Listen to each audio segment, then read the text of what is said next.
నమస్తే, welcome to city 24/7 top debate. నేను సురేష్. అవి రాజప్రసాదాలు కావు, అలాగని జమీందారీల ప్యాలెస్లు కావు, కేవలం వైసీపీ కార్యాలయాలు మాత్రమే. కానీ వాటిని చూస్తే రాజమహళ్ళు ప్యాలెస్లను తలదన్నేలా ఉన్నాయి. అద్భుత డిజైనింగ్, ఖరీదైన ఫర్నిచర్, నయా జమీందారీ పెత్తందారీ భవంతులను తలపిస్తున్నాయి. ఒక్కో జిల్లాకు ఒక్కోటిని నిర్మించేశారు. కడితే కట్టుకున్నారు, కానీ 26 భవనాలకు గాను ఒక్క దానికి మాత్రమే అన్ని రకాల అనుమతులు ఉన్నాయి. మిగిలినవన్నీ కూడా అక్రమ నిర్మాణాలే. పైగా అవన్నీ ప్రభుత్వ భూముల్లోనే ఉన్నాయి. ఒక్కో భవనం ఖరీదు 20 కోట్లట. అంతేకాదు 26 జిల్లాల్లో ఆయా భవనాలు కట్టిన భూమి విలువే దాదాపు 700 కోట్లని అంచనా. అసలు ఎన్నికల కమిషన్కు వైసీపీ ఇచ్చిన ఆదాయ లెక్కలు, కట్టిన భవనాల ఖరీదు చూస్తే ఎక్కడా పొంతన కుదరడం లేదు. మరి వైసీపీకి అంత డబ్బు ఎక్కడి నుంచి వచ్చిందో తేలాల్సింది. ఈ భవనాలను కడుతోంది వైసీపీ ఎంపీ అయోధ్య రామిరెడ్డికి చెందిన రాంకీ సంస్థ కావడం విశేషం. అసలు ఎన్నికల కమిషన్ దగ్గర చూపించిన లెక్కల ప్రకారం అంత ఖరీదైన భవంతులు కట్టే స్తోమత అయితే వైసీపీకి లేదు. మరి ఎంపీ పదవి ఇచ్చినందుకు అయోధ్య రామిరెడ్డి ఉచితంగా వాటిని నిర్మించిస్తున్నారా? ఇది కూడా మరో క్విట్ ప్రోకోనా, లేదంటే పార్టీ ఆఫీసుల కోసం ఖర్చు పెట్టిన అంత డబ్బు ఎక్కడిది? ఈ అంశంపై కేంద్ర దర్యాప్తు సంస్థలు విచారణ చేయాల్సిన అవసరం లేదా? ఈ అంశంపై చర్చిద్దాం. అయితే దానికన్నా ముందు ఈరోజు మరో ముఖ్యమైనటువంటిది, మొదటి ఏపీ క్యాబినెట్ భేటీ జరిగింది. దానిలో ఏదైతే ముఖ్యమంత్రిగా చంద్రబాబు నాయుడు గారు పదవి బాధ్యతలు తీసుకున్న రోజు మొదటి సంతకం మెగా డిఎస్సీ మీద, అలాగే అదే రోజు 5 సంతకాలు చేశారు 5 ఫైల్స్ మీద. 1 మెగా డిఎస్సీ, 2 వివాదాస్పదమైన ల్యాండ్ టైటిలింగ్ యాక్ట్ దాన్ని రద్దు చేసినట్టుగా రెండో నిర్ణయం తీసుకున్నారు. 3వది అన్నా క్యాంటీన్లు, అలాగే దానికన్నా ముందు పింఛన్లు 3000 నుంచి 4000కు పెంపు రేపు జూలై 1 నుంచి అమల్లోకి రాబోతుంది. అయితే ఎన్నికల ప్రచారంలో భాగంగా ప్రామిస్ చేసినట్టుగా, హామీ ఇచ్చినట్లుగా ఏప్రిల్ నెల నుంచే ఈ పెంచిన పింఛన్ ఇస్తామని చెప్పేసి అన్నారు. కాబట్టి ఏప్రిల్, మే, జూన్లు కూడా గడిచిపోయాయి. కాబట్టి దానికి సంబంధించిన 1000 రూపాయలు ఎక్స్ట్రా కలిపి రేపు 4000 కలిపి మొత్తం 7000 రేపు జూలై 1వ తారీఖు నుంచి సచివాలయ సిబ్బంది ద్వారా ఇంటింటికి వెళ్ళి ఇచ్చే ఏర్పాట్లు చేస్తున్నారు. దానికి సంబంధించిన 3వ నిర్ణయం, దాన్ని కూడా ఈరోజు క్యాబినెట్ భేటీలో ఆమోదించడం. ఇక 4వది వచ్చేసరికి అన్న క్యాంటీన్లు ఆల్రెడీ చెప్పిన. ఇక 5వది వచ్చేసరికి స్కిల్ సెన్సెస్, నైపుణ్య గణన. ఈ 5కి సంబంధించిన వాటిని క్యాబినెట్ ఆమోదించింది. ఇకపోతే ప్రస్తుత పరిస్థితికి సంబంధించి ఒక 7 శ్వేతపత్రాలు కూడా రిలీజ్ చేయాలి 7 శాఖల మీద.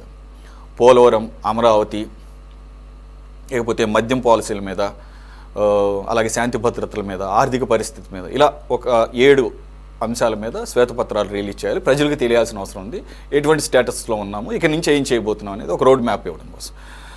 ఇవి కీలకమైనటువంటి పరిణామాలు. దీనికి సంబంధించి ఈరోజు డిబేట్లో పార్టిసిపేట్ చేస్తున్నారు టీడీపీ నుంచి అధికార ప్రతినిధి శ్రీనివాస్ చౌదరి గారు. శ్రీనివాస్ చౌదరి గారు, రైట్. 5 అంశాలు ఏదైతే ఆ రోజు ముఖ్యమంత్రిగా బాధ్యతలు తీసుకున్నారో వాటికి ఆబ్వియస్గా ఒక సాంప్రదాయబద్ధంగా అది జస్ట్ ఒక ఫార్మాలిటీ అంతే.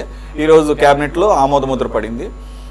ఇక ఇప్పుడు అవి క్లియరెన్స్ కోసం వెళ్ళాలి. సరే, ఇవి ఎంత టైం పడుతుంది ఏంటనేది ఒక విషయం. రెండో కీలకమైన అంశం శ్వేతపత్రాల విడుదల. మనం దాని తర్వాత వైసీపీ భవనాల గురించి మాట్లాడదాం, ఎందుకంటే అది ప్రజల తెలియాల్సిన అవసరం ఉంది. ఏదో నిన్న ఒక తాడేపల్లి కేంద్ర కార్యాలయం ఒకటే కాదు, ఇప్పుడే అన్నీ బయటకు వస్తున్నాయి. దాదాపుగా అన్ని జిల్లాల్లోనూ వాళ్ళ కార్యాలయాలు కట్టుకున్నారు. అవి కూడా కట్టుకున్నారు, ఎలాగో ఆ వెసులుబాటు ఇచ్చుకుంటూ ఉంటారు ఎవరు పార్టీ అధికారంలో ఉన్నప్పుడు. కానీ ఈ స్థాయిలో ఎప్పుడూ చూడలేదు. రెండోది అనుమతులు లేనటువంటి, అంటే ఇంకెక్కడ దొరకనట్లు వివాదాస్పదంగా ఉన్నటువంటి ఇరిగేషన్ డిపార్ట్మెంట్కి సంబంధించి లేదా పోలీస్ డిపార్ట్మెంట్కి సంబంధించి, అంటే ప్రజలకు అవసరమైనటువంటి స్థలాలని దాదాపుగా 2 ఎకరాల చొప్పున, ఇప్పుడు వాటి మార్కెట్ విలువే దాదాపు 900 కోట్లు అంటున్నారు. సరే, అది కట్టించిన ఆయన కూడా ఫ్రీగా కట్టించారంట. మరి ఆయన ఎందుకు ఎవరు ఫ్రీగా కట్టివ్వరు కదా, ఎంత ఎంపీ పదవి ఇచ్చినా కానీ. అయోధ్య రామిరెడ్డి గారు రాంకీ, ఇంతకుముందు కూడా ఆయన పేరు ప్రముఖంగా వినపడింది. ఆయన జగన్మోహన్ రెడ్డి గారి సిబిఐ కేసుల్లో రాంకీ అనేది కూడా ఉంది. మరి పరిస్థితుల్లో ఆ క్విట్ ప్రోకో అనేది పరిచయం చేశారు. ఇప్పుడు ఆ క్విట్ ప్రోకోని ఇంకా కంటిన్యూ చేస్తున్నారేమో చూడాల్సి ఉంది. So it's too early to get in to those things. But ఇప్పుడే ఎన్ని బయటకు వస్తున్నాయండి, ఇంకెన్ని బయటకు వస్తాయో చూడాలి. వీటన్నిటి మీద కూడా ఎంక్వైరీలు కూడా వేస్తూ ఉంటున్నారు. రెండోసారి గంజాయి మీద కూడా కమిటీ వేశారు. 4-5 మంత్రులకు సంబంధించిన శాఖ మంత్రులని. అంత బాగానే ఫాస్ట్గానే మూవ్ అవుతుంది. మరి వీటికి టైం బౌండ్ కూడా ప్రజలకు తెలియాల్సిన అవసరం ఉంది. అఫ్ కోర్స్ వాళ్ళేం అడగకపోయినా కానీ మీకు ఏమన్నా సమాచారం ఉందా? తప్పకుండా సురేష్ గారు, మొదట మీకు మన 24/7 సిటీ కేబుల్ వీక్షకులకి, అలాగే అనలిస్ట్ పుల్లారావు గారికి, జనసేన నేత ఆంజనేయులు గారికి, సిపిఎం నాయకుడు బాబురావు నా నమస్కారం. ఏదైతే ప్రజలకి ఆ రోజు మీ హామీ ఇచ్చి ఎన్నికల మేనిఫెస్టో తీసుకెళ్లామో దాన్ని పూర్తి స్థాయిలో అమలు చేయడం అనేది మా చిత్తశుద్ధికి నిదర్శనం.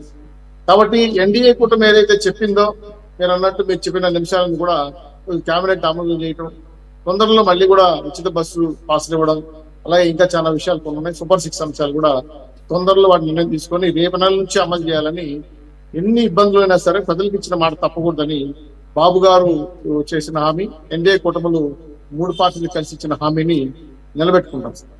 కాకపోతే అనేక అడ్డంకులు ఉన్నాయి. నిన్న నిర్మలా సీతారామన్ గారు అన్ని రాష్ట్రాల ఫైనాన్స్ మినిస్టర్స్ తో మీటింగ్ పెట్టారు. అప్పుడు కూడా రాష్ట్ర పరిస్థితిని పయ్యావుల్ కేసరి గారు ఫైనాన్స్ మినిస్టర్ ఎక్స్ప్లెయిన్ చేశారు. దానికి వారు కూడా సానుకూలంగా స్పందించారు. గతంలో అమిత్ షా గారు ఏ విధంగా మాట కట్టుబెట్టారో, అమరావతి నిర్మాణానికి కానీ పోలవరం నిర్మాణానికి కానీ టైం బాండ్ పెట్టారు. వాటికి కూడా వాళ్ళు నిధులు ఇవ్వాలని అడిగారు. దానికి కూడా వీళ్ళని తొందరలో వాటిని రిలీజ్ చేస్తామని బలమైన హామీ ఇవ్వడం జరిగింది. దీంతో పాటు ఈరోజు రాష్ట్రంలో అనేక సంక్షేమ కార్యక్రమాలకి తెలుగుదేశం పార్టీ మొదటి నుంచి పునాది వేస్తాం. సంక్షేమాలకు పుట్టినిల్లి తెలుగుదేశం పార్టీ. కాబట్టి ఎవరైతే అర్హులో వాళ్ళందరికీ ఈ సిలిండర్స్ కానీ, పాస్లు కానీ, పెన్షన్స్ కానీ, అలాగే సూపర్ 6 హామీలతో పాటు రాష్ట్రాన్ని, రాష్ట్ర ప్రజల్ని భయప్రాంతులు చేసిన ల్యాండ్ టైటిల్ యాక్ట్ రద్దు చేయటం అనేది కూడా చాలా ఊపిరి పీల్చుకున్నట్టు, మహేష్పతి సామ్రాజ్యం విధంగా ఊపిరి పీల్చుకునేందుకు రాష్ట్ర ప్రజలు ఆ విధంగా ఊపిరి పీల్చుకున్నారు. అలాగే నిరుద్యోగ సమస్య పట్టి పీడిస్తూ రాష్ట్రంలో 6.6% పెరిగిపోయింది కేంద్ర ప్రభుత్వం చెప్తుంటే, దాదాపు 1000 మంది ఈ 5 ఏళ్లలో ఆత్మహత్య చేసుకునే ఉద్యోగులు పట్టించుకొని కదా ప్రభుత్వానికి ముందు వస్తానే మెగా డిఎస్సీ రిలీజ్ చేయాలని చెప్పి మొదటి సంతకం చేయడం అనేది కూడా రాష్ట్ర ప్రజలందరూ కూడా ఆమోదించారు. ఆర్థిక పరిస్థితులు ఎన్ని ఇబ్బందులున్నా సరే నిరుద్యోగ సమస్య పరిష్కరించాలి. అలాగే 5 సంవత్సరాల లోపల 20 లక్షలు ఉద్యోగాలు కూడా సంకల్పన చేయాలని, రిఫార్మ్స్ పెంచుకోవాలని, పోలవరం అమరావతితో పాటు ఇరిగేషన్ ప్రాజెక్టుల మీద దృష్టి పెట్టాలని, చాలా ప్రాజెక్టులను కూడా మార్గ మధ్యంలో ఆగిపోయి, అలాగే పట్టిసీమ పురుషోత్తమ పట్టణం కూడా వీళ్ళు భూస్థాపితం చేసేసారు. వాటన్నిటి కూడా మళ్ళీ లైన్లీ తీసుకురావాల్సిన అవసరం ఉంది. అలాగే ఏదైతే పవన్ కళ్యాణ్ గారు చెప్పారో రాష్ట్రంలో 30,000 మహిళలు ఏమయ్యారో ఇంతవరకు తెలియదు. దాని మీద కూడా కమిటీ వేయబోతున్నారు హోమ్ మినిస్టర్ గారు. అది బహిరంగంగా మొన్న చెప్పారు. ఇది కాకుండా గంజాయి, అలాగే డ్రగ్స్ మాఫియా, ఇంకా ల్యాండ్ టు శాండ్ మైన్ పైన శాఖల పైన వారిగా ఒక 8 శాఖల పైన రిపోర్ట్ తయారు చేస్తే పుంకాలకు వస్తాయి అవినీతి. మామూలుగా సార్ మేమే కూడా మెయిన్ బ్లాక్ అయిపోతాం. ఎందుకంటే 5 బడ్జెట్లు పెట్టారు. ఇంచుమించు 12 లక్షల పైచిలకు కోట్లు వస్తారు. 11,50,000 కోట్లు 14 లక్షలు అప్పయింది. 14 లక్షలు ఆ 12 లక్షలు లెక్కేస్తే 26 లక్షల కోట్ల రూపాయలు ఏమయ్యాయి? ఏకాకెత్తికెళ్ళింది. జగన్మోహన్ రెడ్డి అనకుండా మింగేసింది. నాకు అర్థంగా డబ్బులా చెత్త పిచ్చిలా? పోనీ ఒక సెంటు భూమి ఇచ్చి బిల్లు కట్టించాడా? ఆ జగన్ కాలని పూర్తి చేసాడా? పోనీ 3 రాజధానులు కట్టాడా మహానుభావుడు? హైకోర్టును కట్టాడా? సెక్రటరీని కట్టాడు? ఏమీ కట్టకుండా 26 లక్షల కోట్ల రూపాయలు రాష్ట్ర ప్రజల సంపదని కుదబెట్టి అప్పు చేసి ఎఫ్ఆర్పిఎం పరిమితులు దాటించిన డబ్బులన్నీ కూడా ఏమి చేశాడో పెద్ద క్వశ్చన్. మరి ఆయన ఒక మాట అన్నాడు, ఏమని 500 కోట్ల రూపాయలతో ఋషికొండలో అద్భుతమైన గవర్నమెంట్ ప్యాలెస్లు కట్టారు కదా, గవర్నమెంట్ కోసం, ప్రభుత్వం కోసం. ముఖ్యమంత్రి గారు ఒక మాట అన్నారు సార్, 2,76,000 కోట్ల రూపాయలు బటన్ నొక్కాడు. బటన్ నొక్కిన డబ్బులు జనవరిలో, ఫిబ్రవరిలో, అలాగే డిసెంబర్లో నొక్కిన బటన్ డబ్బులు ఇంకా పడలా. మరి ఆయన బటన్ నొక్కిన డబ్బులు ఉత్తుత్తి బటన్లా ఇప్పుడు జనమంతా కలిసి ఆయన బటన్ నొక్కేసిన రెండో విషయం. కానీ ఇన్ని లక్షల కోట్ల రూపాయలు భారతదేశంలోనే నెంబర్ 1 అప్పుల రాష్ట్రం ఆంధ్రప్రదేశ్. ఒకప్పుడు అంటే అన్నపూర్ణ ఆంధ్రప్రదేశ్ లో ఉండి ఏపీ ఈరోజు అప్పుల రాష్ట్రంగా మార్చేశారు. ఈ దుర్మార్గం మీద నాకు అర్థం కావట్లే. లోడే కొద్దికి నేలమాలికలు, మీరు అన్నట్టు ఋషికొండను దొబ్బితే నేలమాలికలు వస్తాయో, ఇప్పుడు ఈ దేశంలో ₹1 ముఖ్యమంత్రి మా జగన్మోహన్ రెడ్డి గారు భారతదేశంలో అన్ని మెట్రోపాల్ సిటీల్లో ఈయనకి ప్యాలెస్లు ఉన్నాయి.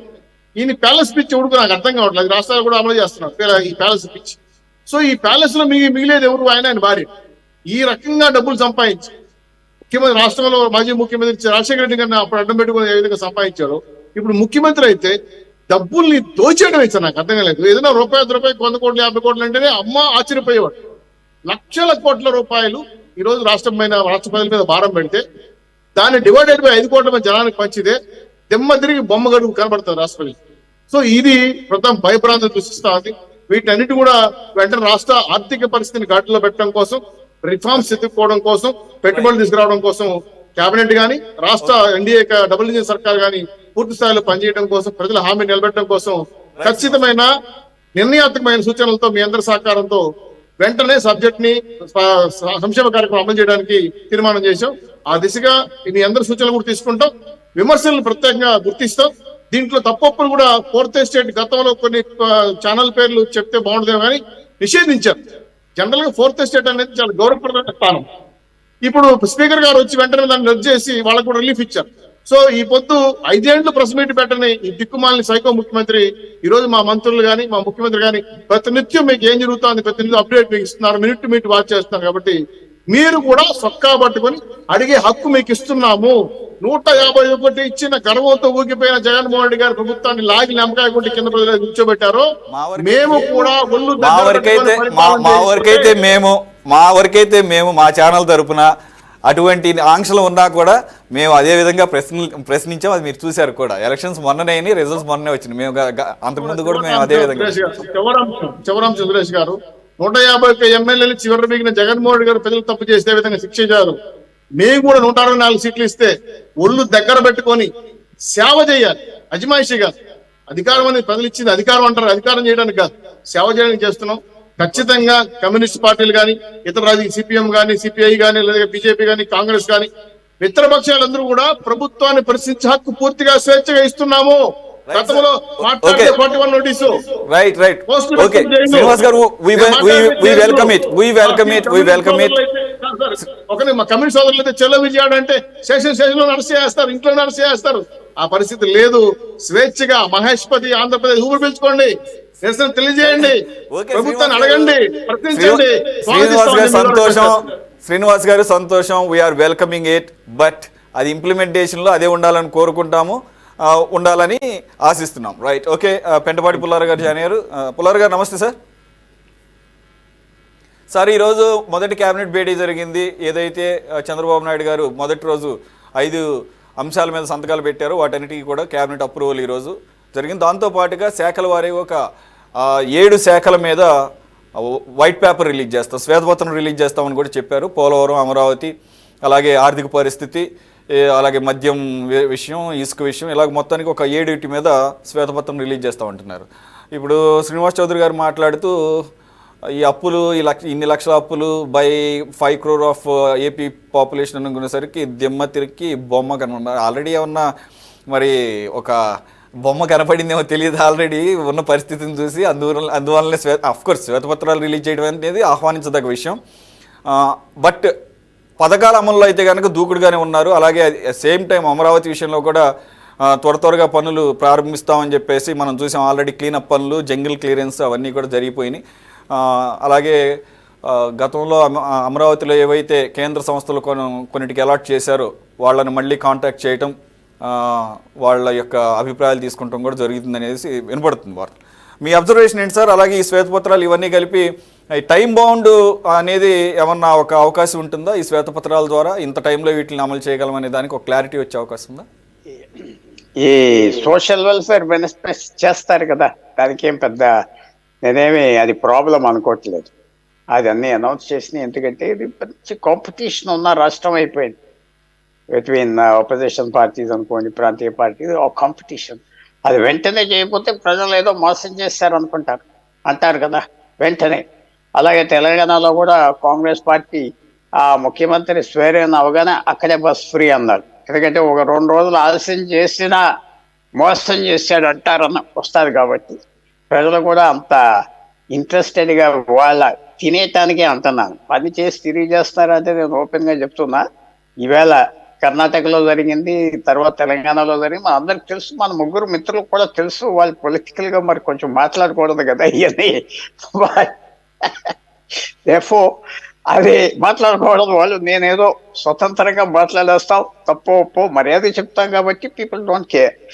అది బేసిక్గా చేయకపోతే చేయలేదంటారు కదా, అరే ఇంకా చేయలేదా అంటారు, ఇప్పుడే నిన్న వచ్చావు నువ్వు చేయలేదంటారు. సో ప్రజలు కూడా మరి దానికి చేయవలసింది తగ్గ చేశారు. అది పెద్ద ఆశ్చర్యపోనారు, చేస్తున్నారు, అందరు చేస్తున్నారు. 6 గ్యారంటీస్ అన్నారు, అది కర్ణాటకలో ఎలక్షన్ వరకు గ్యారంటీస్ అన్నారు, ఇప్పుడు మళ్ళీ పీకేశారు. సరే అదొక పని. రెండోది ఏంటంటే నేను ఈ ఛానల్లో ఒకటి చెప్పి ఇంకో ఛానల్లో ఒకటి చెప్పి అది ఐ డోంట్ డూ దట్. నాకు అన్ని ఐఎమ్ హ్యాపీ. కొత్త గవర్నమెంట్ వచ్చింది, we must wish them. Modi గారి గవర్నమెంట్ అవునాయి, ఈ గవర్నమెంట్ అవునాయి, ఒరిస్సా అవునాయి, ఎక్కడైనా గవర్నమెంట్ వచ్చి ప్రజల కోసమే కదా. ఆఫ్టర్ ఆల్ అది సక్సెస్ అవ్వాలి. బట్ కొంచెం ఈ హాస్టెలిటీ తగ్గుంటే బాగుండు బిట్వీన్ వైఎస్ఆర్సిపి, జనసేన, టీడీపీ. హాస్టెలిటీ నేను చెప్పేది ఏంటంటే మనకి స్టేట్లో కూడా ఈ టెంపరేచర్ ఎలా తగ్గుతుంది. నేను ఎప్పుడో అంటున్నాను, 1 month 2 months బట్టి అంటున్నాను, ఇది కొంచెం తగ్గితే బాగుంటుంది కదా. అంటే మీరు నన్ను తెలుసా మొదలు పెట్టారా, లేకపోతే నేను తెలుసా మొదలు పెట్టారా, అది వేరు.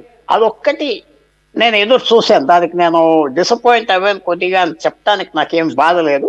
ఎందుకంటే చంద్రబాబు నాయుడు గారు చాలా సీనియర్ మ్యాన్ కాబట్టి ఐ థాట్ ఇంకొంచెం ఎక్స్ట్రా, అంటే వాళ్ళు రిటర్న్ చేయరు కదా ఫేవర్, అంటే అది వేరే విషయం వాళ్ళది.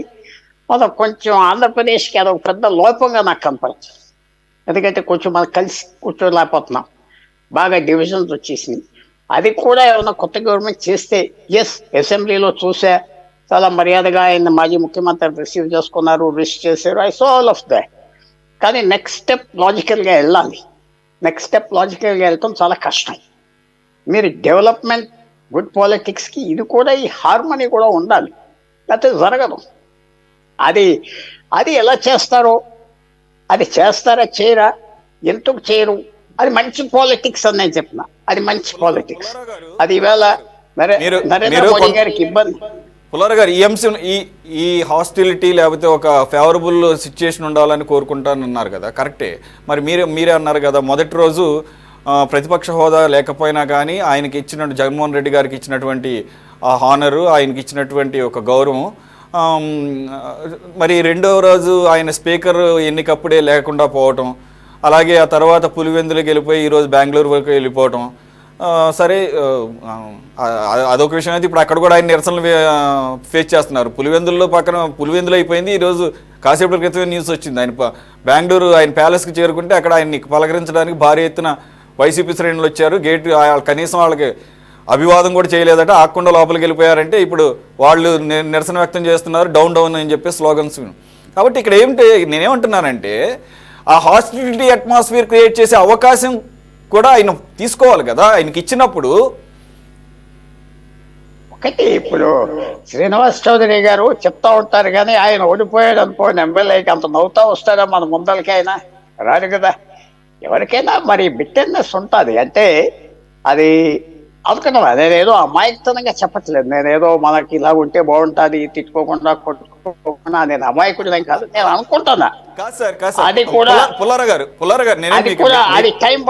అడ్డుపడుతున్నాను అనుకోకండి. ఇప్పుడు ఓడిపోవటం అనేది జరుగుతూ ఉంటుంది, సరే ఒక్కోసారి ఘోరంగా ఓడిపోతుంటారు. ఈవెన్ స్పోర్ట్స్లో కూడా ఓడిపోవటంలో కూడా రకాలు ఉంటాయి, కాదంటలేదు. మరి గతంలో 2019లో ఓడిపోయినప్పుడు చంద్రబాబు నాయుడు గారు ఇలా బేలముఖంతో బేలగా రాలేదే. రెండో పాయింట్ మీరే కోట్ చేశారనుకుంటా, మనమంతా చూసాము. 24 సంవత్సరాల పాటు కంటిన్యూస్గా నవీన్ పట్నాయక్ గారు ముఖ్యమంత్రిగా ఉండి అసలు మీరే నా ముఖ్యమంత్రి ఇప్పుడు అని చెప్పేసి, ఆయన ఎవరో కూడా తెలియదు. అంటే బీజేపీ లాస్ట్ మినిట్లో అనౌన్స్ చేస్తుంది కదా, మనందరికీ కూడా ఒకేసారి తెలిసింది. చాలా నెక్స్ట్ డేనే స్వేరింగ్ ఇన్ సెరమనీ. అదే స్వేరింగ్ ఇన్ సెరమనీకి చక్కగా ఆయన హాజరయ్యి ఆప్యాయంగా ఆయన పలకరించి, అంత సీనియర్ మోస్ట్ లీడరు, వయసు పరంగా కూడా చూసాము, 24 సంవత్సరాలు కంటిన్యూస్గా, అది కదా ఉండాల్సింది. మరి దీన్ని ఎలా చూడాలి? రైట్, డిసప్పాయింట్మెంట్ ఉంటుంది సార్. కానీ మరి నిరసన వ్యక్తం చేస్తున్నట్టుగా మీకు ఏదైనా అవమానం జరిగితే రైట్, దానికి ప్రజలు కూడా గమనిస్తారు, అరే అతనికి ఓడిపోయినంత మాత్రం అలాగ చేయకుండా ఉండాల్సింది.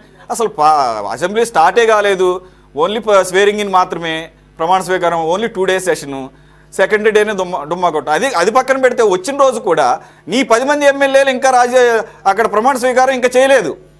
మీకు అవకాశం ఇచ్చారు, మాజీ ముఖ్యమంత్రి కదా అని చెప్పేసి ఒక ప్రిఫరెన్స్ ఇచ్చి ముందుగా ప్రమాణం చేయడానికి. కనీసం మిగిలిన వాళ్ళకి సంగతి పక్కన పెడితే మీ పార్టీ, సొంత పార్టీ 10 మంది ఎమ్మెల్యేలు ప్రమాణ స్వీకారానికి కూడా ఉండకుండా వెంటనే మీరు ప్రమాణం చేసి వెళ్ళిపోవడాన్ని వాళ్ళైనా లోపల అనుకుంటారు కదా సార్, బయటికి చెప్పకపోయినా. ఒకటి, మనం మనుషుల్ని నన్ను మీరు మార్చలేరు, నేను మిమ్మల్ని మార్చలేరు, అది మీకు తెలుసు కదా. ఎవరిని ఒకళ్ళ మార్చలేరు, ఫ్రాంక్గా చెప్తున్నాను. అది నేనే మారలేను, నాకున్న వీక్నెసెస్ అన్నీ ఉన్నాయి. నేను ఇందాక నుంచి ఏం చెప్తా అంటే ఏదో పెద్ద ఐడియలిస్టిక్గా నేనే చెప్పట్లేదు. ఐడియలిస్టిక్ గా ఏదో బుద్ధిమంతుడిలాగా చెప్పట్లేదు, ప్రాక్టికల్ గా చెప్తున్నాను, ప్రాక్టికల్ గా. ఎందుకంటే మీరు నవీన్ పట్నాయక్ అన్నారు, I take only 1 minute me time. Naveen Patnaik ని మీరు జూన్ 12వ తారీఖు చూస్తే ఎలాగా? మీరు గత 30 సంవత్సరాలు చూడాలి. మీరు జూన్ 31 రోజే చూసారు ఆ ఫోటో. ఆయన రావటం స్టేజ్ మీద, మొత్తం స్టేడియం అందరూ ఆయన విష్ చేయటం, అదంతా ఆయన హిస్టరీ అలాగ వేరే ఉండాలి. ఆయన హిస్టరీ వేరే హిస్టరీ, ప్రతి ఒక్క హిస్టరీ వేరేగా ఉంటుంది. సో నేనేం చెప్తున్నానంటే ఇప్పుడు కూడా అది మంచి పాలిటిక్స్, మంచి డెవలప్మెంట్ అంట, టైం పడుతుంది. మనం మార్చడానికి మారినా మారకపోయినా నేను అనుకుంటున్నా అది టీడీపీకి, బీజేపీకి, జనసేనకి ఆ స్టేట్ని మనం పర్సిస్ట్ చేయాలి. పర్సిస్ట్ చేస్తే అది ఆ డెవలప్మెంట్ అనుకోండి, ఆ సోషల్, అది ఇంకా యాడ్ అవుతుంది, చాలా యాడ్ అవుతుంది. ఇప్పుడు చంద్రబాబు నాయుడు గారు ఓ సీనియర్ మ్యాన్గా ఆయన ఆ పని చేస్తే ఇంకా ఆయన ఇమేజ్ బాగుంటుంది కదా. నేను చెప్పేది అమాయకతనంగా చెప్పట్లేదు, ఎందుకంటే ఉన్న ఫ్యాక్ట్ కూడా చెప్తాను.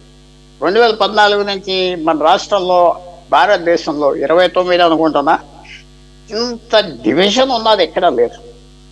అది మీరు ఒప్పుకుంటారు అనుకుంటుంది, ఇంత డివిజన్ ఎక్కడా లేదు. ఈవెన్ సుప్రీంకోర్టు కూడా అందట, సుప్రీంకోర్టు కూడా అంది opposition is the other voice అని చెప్పేసి. ఇప్పుడు ఫర్ ఎగ్జాంపుల్ 39% ఆఫ్ ఓటింగ్ వైసీపీకి వచ్చిందంటే 139 మందికి వైసీపీ రిప్రజెంట్ చేయాల్సిన బాధ్యత ఉంది. నేను ఇప్పుడు కూడా అంటున్నా, అది పక్కనున్న ముఖ్యమంత్రి ఎవరు ముఖ్యమంత్రిగా ఉంటే పక్కన ఉన్న వాళ్ళు పాస్ చేస్తూ ఉంటారు, అది అందరికి తెలుసు. ఇలా వద్దు, అలా తిట్టేది, ఇలా దానికి రైజ్ అవ్వాలి. నవీన్ పట్నాయక్ ఇవన్నీ ఎందుకు చేయలేదంటే ఆయన ఎవరిని దగ్గర రానిచ్చేవాడు కాదు, అది వేరే స్టోరీ. ఆయన వ్యూ ఆయన తీసుకునేవాడు అంతే. ఆయన ఇప్పుడు వచ్చింది మన స్టేట్ మొత్తం ఇంత డివైజన్ ఎక్కడా లేదు భారతదేశం. ఈవేళ కూడా మాజీ ముఖ్యమంత్రి పళనిస్వామిని డిఎంకే స్టాలిన్ మర్యాదిస్తున్నారు. వాళ్ళు ప్లేన్ మీద కనపడితే అన్నామలై స్టాలిన్ మాట్లాడుకుంటారు.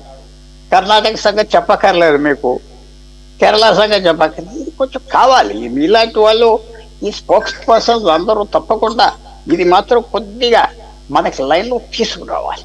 Very necessary. ఇది ఒక పార్ట్ ఆఫ్ డెవలప్మెంట్ అని మాత్రం స్పష్టంగా నేను చెప్తాను, part of development. I will come back to you again. Baburao గారు. హలో స్నేహ సార్, ఈరోజు కేబినెట్ భేటీ, అలాగే శ్వేతపత్రాలు, మీ అబ్జర్వేషన్ సార్? అంటే ఇచ్చిన హామీలు నెరవేర్చడానికి తెలుగుదేశం నాయకత్వంలో ఉన్న కూటమి ప్రభుత్వం వాళ్ళు నిర్ణయాలు తీసుకోవటం సంతోషం. ఆలస్యం లేకుండా పెన్షన్లు కానీ, ల్యాండ్ టైటిలింగ్ యాక్ట్ కానీ, అలాగే స్కిల్ సెన్సెస్ కానివ్వండి, అన్నా క్యాంటీన్లు అవ్వచ్చు, ఇవన్నీ కూడా డిఎస్సి, ఇవన్నీ మంచి నిర్ణయాలే, స్వాగతించదగిన నిర్ణయాలే. అదే సందర్భంలో దీంట్లో ఇందాక డబుల్ ఇంజిన్ అన్నారు, త్రిబుల్ ఇంజిన్, 3 ఇంజిన్లు ప్రభుత్వంగా చెప్పుకోవచ్చు. అయితే 3 ఇంజిన్లో ముఖ్యమైన ఇంజిన్ రాష్ట్రంలో ముఖ్యం కాదు, కానీ దేశంలో ముఖ్యమైన ఇంజిన్ బీజేపీ కేంద్రం. ఈ పథకాలన్నిటికీ రాష్ట్రంలో అమలు జరగాలంటే కేంద్ర ప్రభుత్వం యొక్క బాధ్యత చాలా కీలకం. నిన్న ఆర్థిక శాఖ మంత్రి గారు కూడా, మన పయ్యావల కేశవ్ గారు ఢిల్లీలో అనేక వినతిపత్రాలు ఇచ్చారు. ఇందాక శ్రీనివాసరావు చౌదరి గారు చెప్పారు, ఈసారి గట్టి హామీ ఇచ్చారని. సరే, ఒత్తి హామీనా గట్టి హామీనా ఎలా ఉన్నా చేతల్లో కేంద్ర ప్రభుత్వం ఆ పని చూపించాలి. ఇప్పటి వరకు ఇంకా తక్కువ రోజులే కాబట్టి చేయలే, మరి భవిష్యత్తులో ఎలా చేస్తారో చూడాలి. ఇప్పటి వరకు అయితే వాళ్ళకి ఆంధ్రప్రదేశ్కి గతంలో టీడీపీతో కలిసి ఉన్నప్పుడు కూడా 2014-18లో ఆంధ్రప్రదేశ్కి అమరావతికి కానీ, పోలవరానికి కానీ, విభజన హామీల అమలుకు కానీ సహాయం చేసిన చరిత్ర లేదు. ఇప్పుడు మారాలి, మారుతుందని ఆశిద్దాం. కాబట్టి ఈ విషయంలో ముఖ్యంగా చూడాలి. అలాగే సంక్షేమ పథకాలు విషయంలో బీజేపీ వైఖరి వేరుగా ఉంది. ఇవన్నీ ఫ్రీబీస్ అని ఢిల్లీలో కేజ్రీవాల్నైనా, దేశంలో ఇతర చోట్లైనా రకరకాలుగా మాట్లాడుతున్నారు. అందుకని ఈ మేనిఫెస్టోలో బీజేపీ పార్ట్ కాల, వాళ్ళు జనసేన టీడీపీ ఉమ్మడి మేనిఫెస్టో. సరే, ప్రభుత్వంలో ఉన్నారు కాబట్టి కేంద్రం కూడా తమ వైఖరిని మార్చుకుని దీంట్లో ఖచ్చితంగా కావలసిన సహాయం అన్ని విషయాల్లో చేయాలి. చేయటమే కాదు, ఆ ఒత్తిడి కూడా తెలుగుదేశం జనసేన చేస్తాయనేటువంటిది అందరూ కోరుకుంటున్నారు. బాధ్యత కూడా ప్రభుత్వంలో కలిసి ఉండటం వేరు, కేంద్రమే, రాష్ట్రమే. కాబట్టి రాష్ట్రం తరపున పార్టీనే కాదు, రాష్ట్ర ప్రజలందరి తరపున పార్టీలుగా మేమందరం కూడా ఖచ్చితంగా ప్రభుత్వం ఎవరున్నా కేంద్రం నుండి మన రాష్ట్రానికి రావాల్సిన విషయాల్లో అందరం కలిసి ఉమ్మడిగా వ్యవహరించడం, అవసరమైనప్పుడు ప్రజల మద్దతు కూడా తీసుకోవటం లాంటివి కూడా చాలా అవసరం. అలాగే ల్యాండ్ టైటిలింగ్ యాక్ట్ రద్దు కూడా చాలా మంచి విషయం. కానీ నీతి ఆయోగే ఒక మోడల్ ల్యాండ్ టైటిలింగ్ యాక్ట్ కి సంబంధించినటువంటిది ఇవాళకే అన్ని రాష్ట్రాలకి అది మెడ మీద కత్తిలాగా ఉంది. కాబట్టి ఇక్కడ రద్దు చేయటం అవసరమే. నీతి ఆయోగ్ డైరెక్షన్ ని కేంద్ర ప్రభుత్వం కూడా మార్చాలి. వాళ్ళ ఆలోచన కూడా మారాలి. జగన్మోహన్ రెడ్డి గారి మీద ల్యాండ్ టైటిలింగ్ విషయంలో వచ్చిన వ్యతిరేకతని కేంద్ర ప్రభుత్వం కూడా గమనించి ఆ రకమైన మార్పు కూడా జరగాలి. అలాగే డిఎస్సి గతంలో 6,000 అన్నారు, ఇప్పుడు 16,000 ప్రకటించారు, చాలా సంతోషం. కానీ 25,000 వేకెన్సీస్ ఉన్నాయంటున్నారు. కాబట్టి అది మరింతగా పెంచాలని అక్కడ ఉన్నటువంటి డిఎస్సి నిరుద్యోగులు కోరుకుంటారు. అవి కూడా రాబోయే కాలంలో తప్పనిసరిగా జరగాలి. అలాగే శ్వేతపత్రాలు ప్రకటించడం, ప్రజలకి పారదర్శకంగా ప్రజల ముందు ఉంచడం మంచి విషయం. శ్వేతపత్రాలు ఒకవైపున టైం టేబుల్ ప్రకటించినట్టుగానే మేనిఫెస్టోలో అంశాలకు సంబంధించిన టైం టేబుల్ కూడా ప్రకటన చేయాలి. ఉదాహరణకి 3 గ్యాస్ సిలిండర్లు ఎప్పటి నుంచి ఇస్తారు? వెంటనే అవ్వకపోవచ్చు, 1 నెలక, 2 నెలక, 3 నెలక. లేదు, ఉచిత బస్సు పరిశీలన చేస్తా ఉన్నారు, సంతోషమే. కాబట్టి శ్వేతపత్రాలు డిలే చేయటం కోసం కాకూడదు. శ్వేతపత్రాలు ఒకవైపున రావాలి, మేనిఫెస్టో అమలుకు కావాల్సిన కార్యాచరణ కూడా అదే రకంగా అనౌన్స్మెంట్ చేస్తే ఇంకా ప్రభుత్వం మీద నమ్మకం పెరగటానికి, వాళ్ళ సూపర్ 6 లో కొన్ని అంశాలు అమలు చేసినట్టే మిగతావి కూడా మేము ఈ కాలం పరిమితి లోపల, అంటే ఒక రోజులో జరగకపోవచ్చు, సమయం పడుతుంది, కానీ ఆ సమయం కూడా ఉన్నప్పుడు ఆ ప్రభుత్వం మీద అటువంటి విశ్వాసం రావటానికి అవకాశం ఉంటుంది.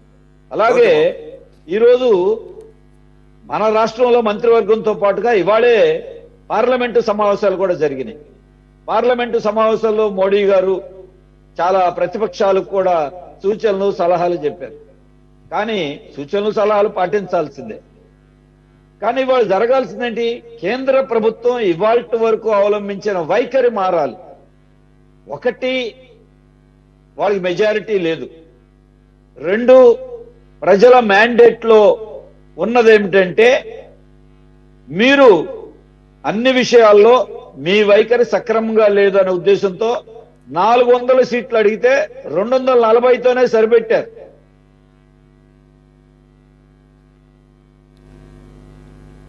నుంచి 240కే పరిమితం చేసినప్పుడు దాంట్లో ఆ తీర్పులో మీ మీద ఉన్నటువంటి వ్యతిరేకత ఏ అంశాల్లో ఉందో గమనించి కేంద్ర ప్రభుత్వం రాష్ట్రాలని, ప్రతిపక్షాలని, అన్ని రాష్ట్రాలని కలుపుకొని ముందుకు వెళ్లే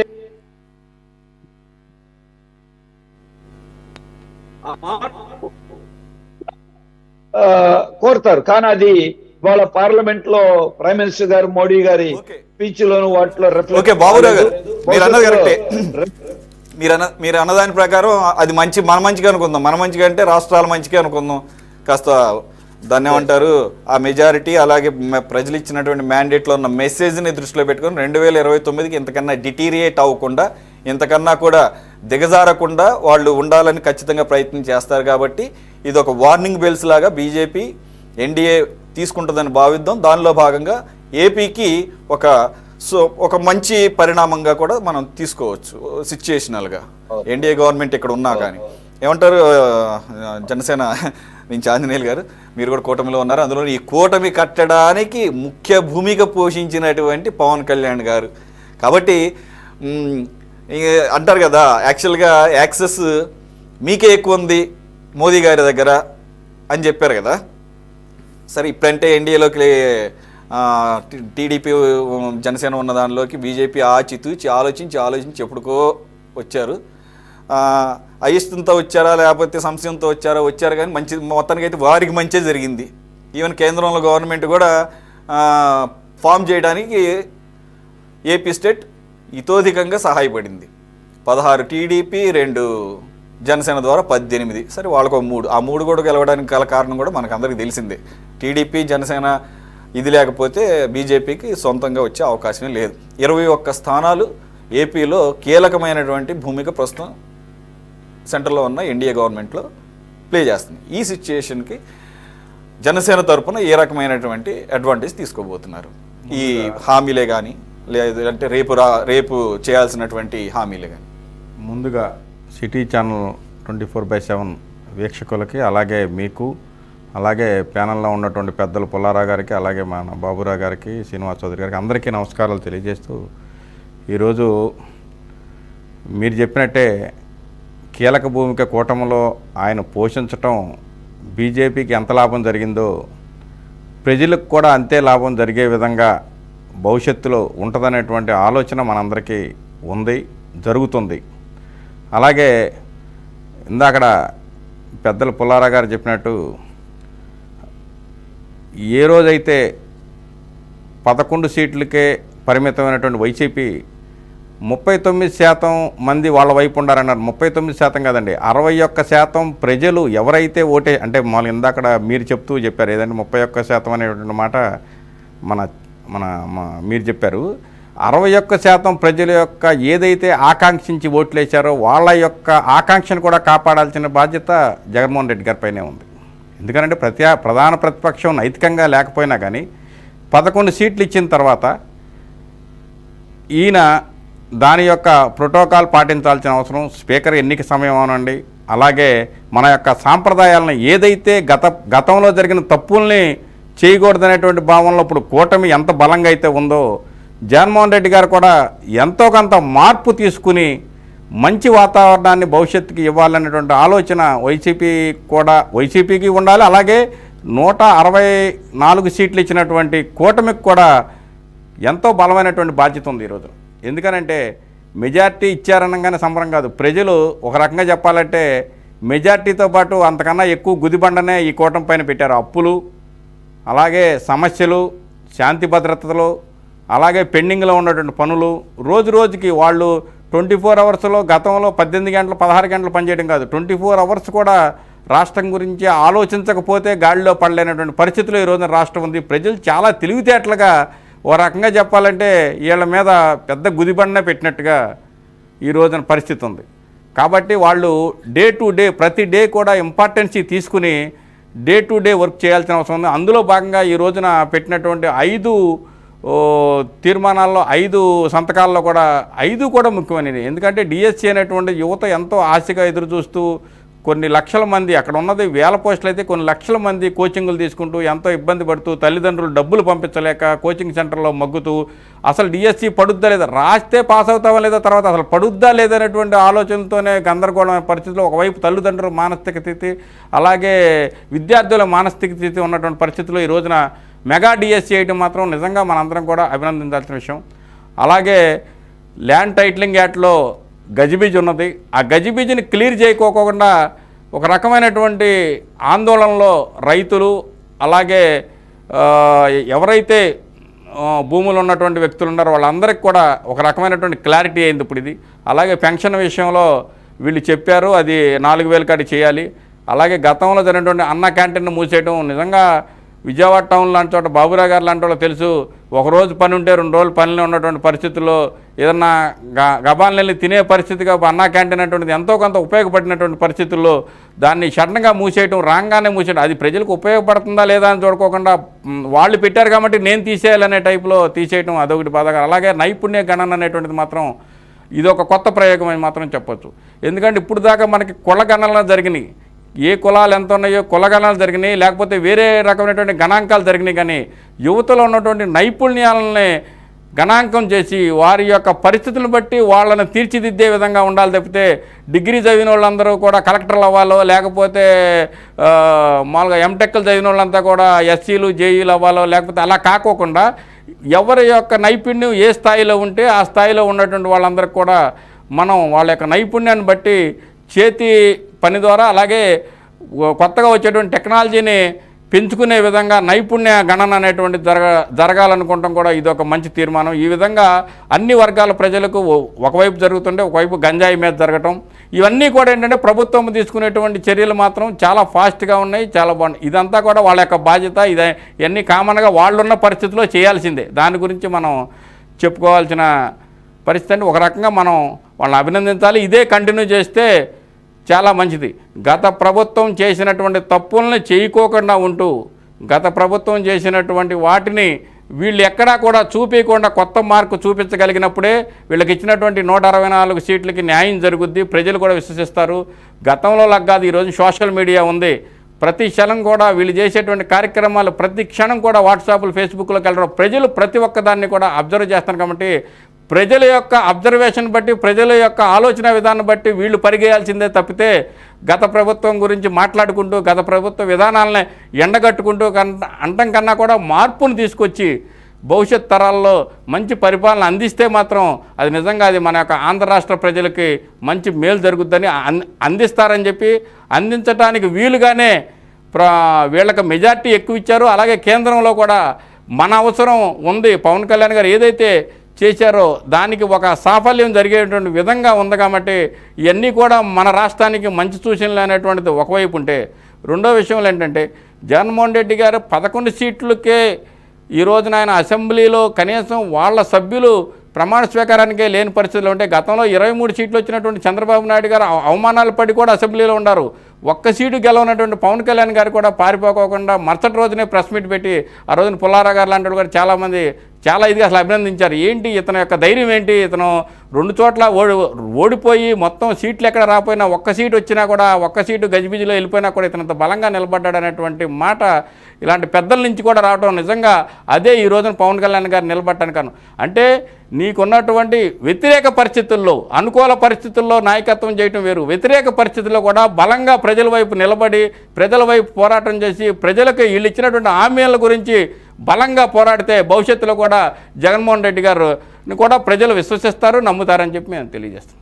అంటే ఆయన సింహం అంటారు కదా, అంటే సింహం అంటే అడవికి రాజు, ఆ రాజు పదవి లేకపోతే ఆయన రారని అనేది అర్థం చేసుకోవాలి. చూద్దాం, ఇంకా టైం ఉంది కదా. మరి ప్రజాస్వామ్యంలో పదవి ఉంటేనే పనిచేస్తారనుకుంటే మరి ఇప్పుడు మరి మా బాబురావు గారు లాంటి వాళ్ళు ఎన్ని సంవత్సరాల నుంచి పోరాటాలు చేస్తున్నారు.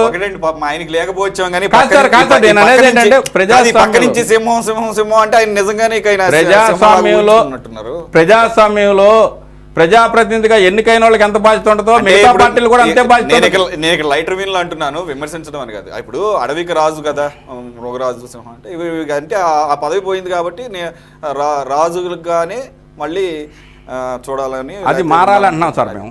అది మారుతారా లేదనేది ఇందాక పుల్లారావు గారు అన్నారు, మారడం అంత ఈజీ కాదు, ఒకసారి క్యారెక్టర్ ఎస్టాబ్లిష్ అయిన తర్వాత ఈవెన్ నేను కూడా మారలేనని చెప్పేసి. కాబట్టి మారితే మంచిదే. మారతం అంటే ఇక్కడ ఏదో పూర్తిగా మార్చుకోవాల్సిన అవసరం లేదండి. కొన్ని మినిమం ఇవి ఉంటాయి పాటించాల్సిన సంప్రదాయాలు.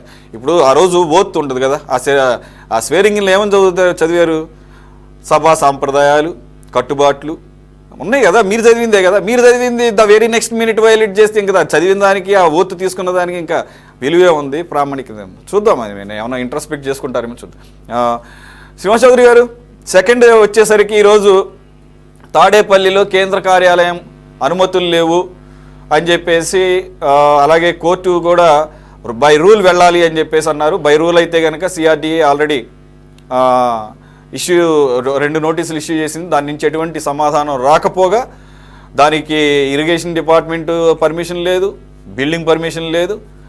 అయినా కూడా కన్స్ట్రక్షన్ కంటిన్యూ చేస్తున్న సందర్భంలో యాజ్ పర్ కోర్టు రూలింగ్ని బట్టే మీ ప్రొసీజర్లో ఏముంటుందో దాన్ని ఫాలో అవ్వండి అని చెప్పేసి అన్నదానికి ఆ తర్వాత బయటకు వచ్చినాయి. 2వ రోజు నుంచి ఇదొక్కటి కాదు, జిల్లాకు ఒకటి చొప్పున దాదాపుగా రాష్ట్రం అంతా కూడా వైసీపీ కార్యాలయాలు, వాటిల్లో ఒక్కదానికి మాత్రమే పూర్తి పర్మిషన్స్ ఉన్నాయట. మిగిలిన వాటికి ఇలాగే సేమ్ అనధికార పర్మిషన్స్, అలాగే అనధికార కట్టడాలు. ఇక చూస్తే కట్టిన తీరు, ఆయన ఏదైతే ప్యాలెస్లు అని చెప్పేసి కట్టుకున్నారో దాదాపుగా అంతే. అంటే వైసీపీ ఆఫీసులు ఎలా ఉంటాయండి, ఆఫీసులు కూడా అంతే లగ్జరియస్గా కడుతున్నారట. మరి కట్టింది ఎవరయ్యా అని చూస్తేనేమో ఆ పార్టీకి సంబంధించినటువంటి ఎంపీ అయోధ్య రామిరెడ్డి గారు, రాంకీ గ్రూప్ అయింది.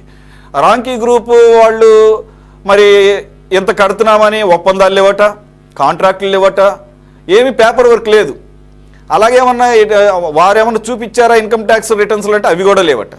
మరి వీటిని ఫ్రీగా కడుతున్నారా? ఆయన ఫ్రీగా ఎవరన్నా కడతారా ఆ స్థాయిలో? ఏది దాదాపుగా కోట్ల రూపాయలు పెట్టి మరి కడుతున్న ఏది ఇన్ని దాదాపు 11 కడుతున్నారంట. అన్నీ కాదు 11 వరకు ఆయన కడుతున్నారని ప్రస్తుతానికి ఉన్న సమాచారం. ఇంకా పూర్తిగా దీంట్లోకి మీరే డిగ్గి ఇంకా వెళ్ళి ఉండరు, ఎందుకంటే ఇవన్నీ కూడా నెమ్మదిగా ఒక్కొక్కటి వస్తున్నాయి. కొన్ని ఏమో దాదాపుగా పూర్తయిన స్టేజ్లో ఉన్నాయి, కొన్ని ఏమో కన్స్ట్రక్షన్ స్టేజ్లో ఉన్నాయి, కొన్ని ప్రారంభ దశలో ఉన్నాయి అంటున్నారు. ఇవన్నీ కూడా ప్రజలకు ఉపయోగపడేటటువంటి అనేక శాఖలకు సంబంధించినటువంటి ఇవి. వాటికి పర్మిషన్లు త్వరగా ఇచ్చే అవకాశం లేదు. అయినా కూడా ఎటువంటి పర్మిషన్ లేకుండా జీవోల ద్వారా వాళ్ళే స్టార్ట్ చేసుకున్నారని చెప్పేసి ఈరోజు కనపడుతుంది. ఏంటి మరి ఇది మరో క్విట్ ప్రోకోనా? అంటే 2019 తర్వాత వచ్చిన క్విట్ ప్రోకోనా? కరెక్టే సురేష్ గారు, మీరు మాట్లాడుతూ మాట అన్నారు, అది హాస్యాస్పదంగా అయినా కూడా నిజం కూడా. ప్రజలు సింహం మామూలుగా ఎక్కడ ఉంటారు సార్? అడవిలోనే ఉండేది సార్, జనాల్లో ఉండకూడదు. ప్రజలు చెప్పారు నువ్వు అడవిలో ఉండాల్సిన జనంలో ఉన్నావు, వెళ్ళిపో అడవులేకని పంపించేశారు సార్. మీ మాట కంటిన్యూ చేస్తాను అంతే. రెండో విషయం ఏంటంటే, రాష్ట్రంలో ఈ విల్లాలు ఈ ప్యాలెస్లు ఇచ్చేది నాకు అర్థం కావట్లేదు. రాష్ట్రంలో ఎవరికి సెంటు భూమి వల్ల ఎవరికి కూడి కట్టించలా, ఆ జగనన్న కాలేజీ కూడా నిచ్చిపోయి అడవుల్లో. సో పేదపాటికి సెంటు భూమి ఇస్తే నోరు కూడుకుంటున్నారని మా మీద పడేసారు. మరి ఏంటి సార్ జిల్లాకు ఒక ప్యాలెస్లు, భవనాలు, ఇంద్ర భవనాలు? సరే ఓకే, 40 ఏళ్ళుగా మేము పార్టీ నడుపుతున్నాం, తెలుగుదేశం పార్టీ. మేము చాలా అనుమతులు తీసుకొని అలాగే జనం నుంచి విరాళాలు తీసుకొని సాధ్యమైనంత వరకు అంత గొప్పగా లేకపోయినా ఏదో లగ్జరీగా కట్టడానికి ప్రయత్నం చేస్తే కూడా కావటంలా. మాకున్న ఇప్పుడు విజయవాడలో తడపల్లిగూడలో ఉన్న గెస్ట్ హౌస్ తో పాటు మాకున్న పార్టీ ఆఫీస్ కూడా ఇంకా ఫినిష్ కాల, ఫుల్ పెట్టి ఫినిష్ కాల. అవిటికే నిధులు కోరుతుంది మా అధికారులకు వచ్చినా కూడా.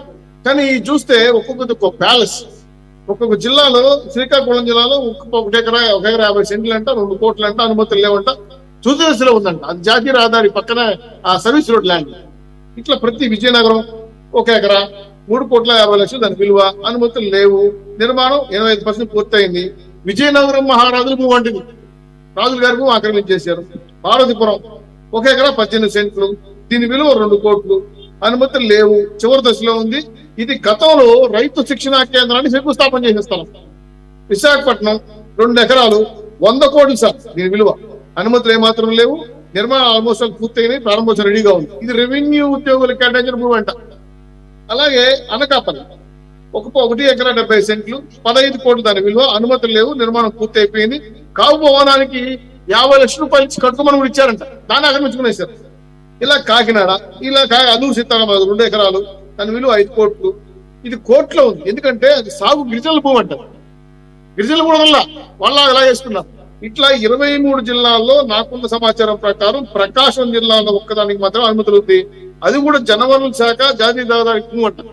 ఆ భూమిని కబ్జా చేశారు. ఇంకా రెండో విషయం, 23 జిల్లాలో కాకుండా మీరు చెప్పిన విషయం, ప్రధానంగా విజయవాడలో నిన్న వాళ్ళ పార్టీ పూజ చేశారని కాల్ చేశారు. వాస్తవమే, పూజ చేశారు.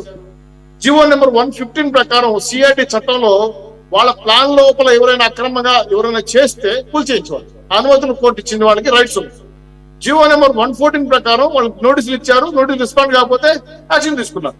దీనిపైన శిక్ష కూడా జైలు శిక్ష కూడా, ఇది చట్టపరంగా జరిగిన విషయాలు. అయితే అయోధ్య రామిరెడ్డి 3 సంవత్సరాల వరకు జైలు శిక్ష కూడా, 3 సంవత్సరాల వరకు జైలు శిక్ష కూడా దాంట్లో వారి మాన్యువల్లో ఉంది. అవును సార్, ఇక్కడ మీరు గమనించండి, వైకాపా కార్యాలయం బకింగ్హామ్ కెనాల్ పక్కన ఉంది.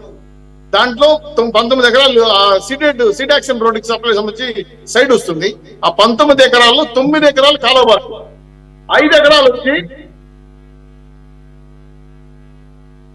9 ఎకరాలు కాలువ బారితే 5 ఎకరాలు వచ్చి సీటాక్షన్ రోడ్డుకి ఇచ్చారు పర్మిషన్. తర్వాత 2 ఎకరాలు వచ్చి వీళ్ళు రిమైనింగ్ ల్యాండ్ మాకు ఇచ్చేమని చెప్పి అడిగితే, అది కూడా ఫిషర్ మ్యాన్ బోట్ యాడ్ అంటారు, ఫిషర్ మ్యాన్స్ కి బోట్ యాడ్ అంటారు. దానికి ఆల్రెడీ అలికేట్ చేశారు ఫండ్స్ కూడా. దాన్ని క్యాన్సిల్ చేసి వీళ్ళు భార్య నిర్మించారు. దీనిపైన కలెక్టర్ నోటింగ్ లా, కలెక్టర్ అడిగితే నోటి వల్ల నియమము అది కోర్టులో ఉంది, రేపు ఫిషర్మెన్ గొడవద్దంటే కలెక్టర్ తెలియకుండా ఇరిగేషన్ డిపార్ట్మెంట్ లో జీవో పాస్ చేసి నేరుగా తహసీల్దార్ తీసుకొచ్చి తహసీల్దార్ దగ్గర అప్రూవల్ చేసి కటింగ్ చేశారు. ఆల్మోస్ట్ 1,000 కోట్ల రూపాయలు ఖర్చు పెట్టేది. ఈ విధంగా ఇంత పెద్ద ఎత్తున 4-5 ఏళ్ళు కూడా పరికారం అంటే 5 ఏళ్ళ అధికారంలో ఉంది, ఒక 10 ఏళ్ళలో బయట ఉన్నారు.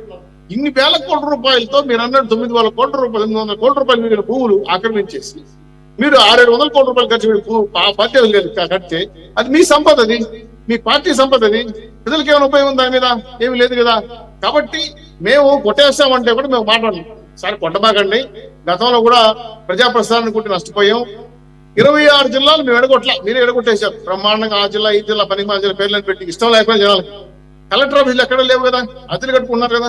కలెక్టర్ ఆఫీసులు గాను, ఆర్ఎన్బి గెస్ట్ హౌస్లు గాను, ప్రభుత్వ కార్యాలయాలు మార్చేయమని చెప్పాం. మాకు నేను మా పార్టీ మాట్లాడితే మేము ఇదే చెప్పా కాన్ఫరెన్స్ లో, సార్ ఇవి కొట్టబాకండి, ఏదో ఒకటో జరుగుతుంటే జరిగిపోని, వీటి పరిమితుల ప్రకారం గవర్నమెంట్ అన్వోట్ చేసుకొని ఏ జిల్లాలోనూ పర్మనెంట్ గవర్నమెంట్ భవనాలు లేవు. ఈ జగన్మోహన్ గారు వీళ్ళ ఆఫీసుల మీద పర్మనెంట్ భవనాలు కావాలి. సో ఇవన్నీ ఏం చేస్తారంటే కలెక్టర్ ఆఫీస్ లో పెట్టుకోండి, ఇది ప్రభుత్వ కార్యాలు వాడుకోండి, ఏది డ్యామేజ్ చేయదని ప్రజల సొత్తు అని చెప్పడంతో కొంతమంది హర్షించారు, చేస్తారు. ఆ దిశగా ప్లాన్ చేస్తారు. అయితే ఈ ప్యాలెస్ల పిచ్చిలో కిట్పో మీరు అన్న కిట్పో జరిగింది. అయోధ్యరామరెడ్డి గారి పేరు మీద అన్ని ఆఫీసులు ఉన్నాయి, ఆయన మీద ట్యాక్సీలు కడుతున్నారు, ఆయనకి డీలు ఇస్తున్నారు, ఆయనకి అప్రూవల్ ఇస్తున్నారు.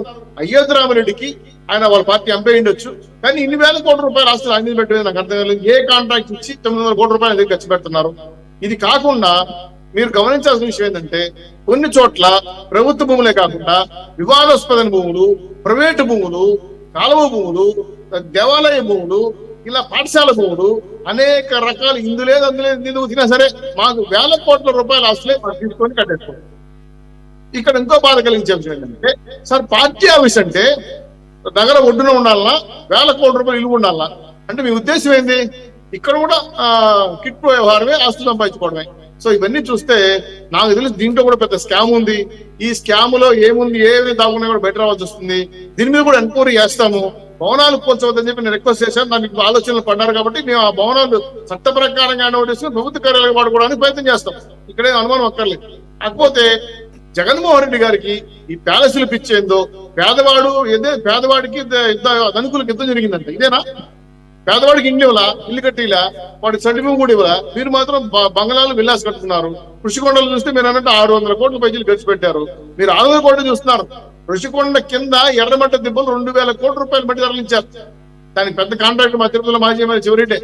సో దాని కింద ఇంకేం నిధులు ఇచ్చారో, ఏం లెటర్ తీశారో, ఏం బాక్సైడ్ తీశారో తెలియదు. ఇంకా దాన్ని ఎన్క్వైరీ చేయాలి. సో అన్ని శాఖల్లో ఈ విధంగా శతపథం రిలీజ్ చేస్తే మాకు అంతేగా సార్ అవి కట్టడానికి అంతకు ముందు ఉన్నటువంటి హరిత భవనాలను కూల్చేశారు. దాని కాస్ట్ కూడా ఇంక్లూడ్ చేయాలి. రైట్ సార్, అదే నా మాట ఏంటంటే సిట్లు, సిబిసి పనికిరావు సార్. ప్రత్యేకంగా మంత్రులు శాఖ పెడితే తప్ప త్వరితగిన పనులు కావు. సో ప్రభుత్వ ధనాన్ని వృధా చేయడం ఇష్టపడం కాబట్టి ఖచ్చితంగా మీ అందరి సలహాలు సూచనల ప్రకారం ఆ భవనాలు ప్రభుత్వాలకు వాడుకుంటాం, ప్రజాధనాన్ని వృధా చేయమని చెప్పి హామీ ఇవ్వడంతో పాటు దీని వెనుక జరిగిన స్కాములు మాత్రం వదలం. ఎంత పెద్ద ఉన్నా సరే, ఏ అధికారి మోసం చేసినా సరే, తప్పులు చేసినా సరే ఖచ్చితంగా ప్రజాహితంలో శిక్షిస్తామని చెప్పి వార్నింగ్స్. ఓకే బాబురావు గారు, జిల్లాకు ఒక వైసీపీ కార్యాలయం కడతాన్న విషయం ఇప్పుడే బయటపడుతోంది. ఈ తాడేపల్లిలో ఉన్నటువంటి కేంద్ర కార్యాలయం అక్రమ కట్టడం అని చెప్పేసి బయటకు వచ్చిన తర్వాత ఇవి కూడా అన్ని ఒక్కటి తప్ప దాదాపుగా 20 పైచిలకు ప్లేసెస్లో కడుతున్నాయి. అన్నీ కూడా ఎక్కడా కానీ అనుమతులు లేవు, అలాగే ఆక్రమించి కడుతున్నారు అని చెప్పేసి ఇంకా డీటెయిల్స్ రోజు బయటకు వస్తున్నటువంటి పరిస్థితి. ఎందుకని అంటే ఇది ఇవాళ కాబట్టి రేపైనా బయటికి తెలుస్తుంది, ఇది న్యాయస్థానాల్లో కేసులుగా మారుతాయి అని చెప్పేసి ఆలోచన లేదంటే కనుక మేమే మళ్ళీ గవర్నమెంట్లోకి వస్తాం కాబట్టి అంతా మనల్ని దాటి ఎక్కడికి పోతుంది అనేది ఒక ఆ రకమైనటువంటి ఓవర్ కాన్ఫిడెన్స్తో ఈ విధంగా కట్టడాలు ప్రారంభించారు అనుకోవాలా. బాబురావు గారు, మీ అబ్జర్వేషన్?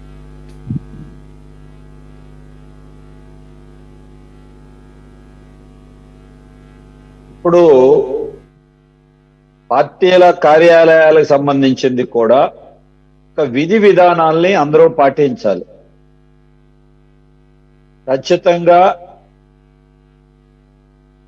పార్టీ కార్యాలయాల పేరుతో ప్రభుత్వాలను అడ్డం పెట్టుకుని అధికారంలో ఉన్న పార్టీగా దుర్వినియోగం చేయటం సరైంది కాదు. గతంలో వైసీపీ ఆ రకంగా దుర్వినియోగం చేసింది అనేటువంటి విషయం కనపడతా ఉంది. కానీ ఇది పార్టీ కార్యాలయాలకి స్థలాల కేటాయింపు అనేది గతంలోనే స్టార్ట్ అయింది. అది తప్పు ఒప్పు అని కాదు. కేంద్రంలో కూడా ఢిల్లీలో కేంద్ర కార్యాలయాలకి స్థలాలు కేటాయిస్తారు. కానీ దానికంటూ కొన్ని పరిమితులు ఉండాలి. అలాగే విధి విధానాలు ఉండాలి. వైసీపీ ప్రభుత్వంలో ఏం చేశారు?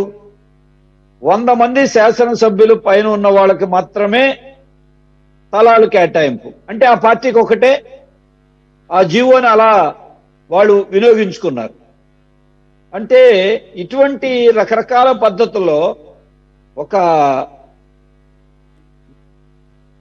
అన్ని పార్టీలకి వాటికి ఉన్నటువంటిది ఒక విధానాన్ని సరైన రీతిలో రూపొందించాలి తప్ప ఆ జీవోలని విధానాలని మీ పార్టీ అధికార పార్టీల ప్రయోజనాలకు వినియోగించుకునే పని వైసీపీ చేయటం సరైనటువంటి చర్య కాదు.